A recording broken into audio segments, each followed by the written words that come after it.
A Fox 16 safety alert. It's the season for snakes, baby snakes to be exact. Species like copperheads are having some new additions just in time for Labor Day. But wildlife experts say by being careful, there's no need to be afraid. Katrin Asaf at Pinnacle State Park with what you need to know about these slithery serpents and how dangerous they actually are. Yeah, so if you are going to see a copperhead snake, this is the typical location that you might see one. But those sightings are not as common as you might think. And if you're out and about this Labor Day weekend and you do catch sight of one, you should consider yourself lucky instead of being fearful.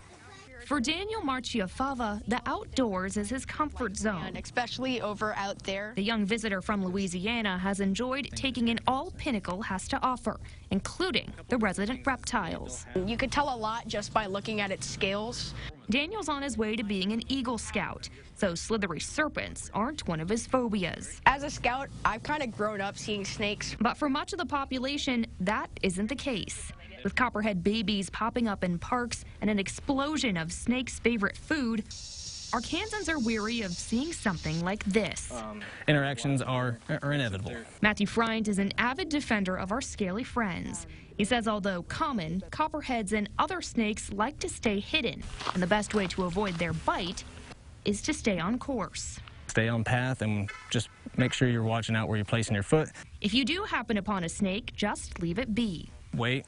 Do not approach it. Do not try to touch it or move it. As most snake bites happen when people try to pick them up. But they do happen, and venomous or not, you'll need to get help. It's advice Friant has had to take himself after his spouse stepped on a copperhead in her front yard. We immediately went to the closest hospital, and we got treated from there. But even with the close call, Friant is still a supporter of Arkansas snakes, a love that's shared. This is their home, and we can't keep on intruding on that. By others who visit their home. Now, for many snake species in the state of Arkansas, there are many different lookalikes, both venomous and non-venomous, so it may be initially hard to properly identify what snake you saw, but we're going to have resources on our website, fox16.com, on ways that you can see what snake you saw.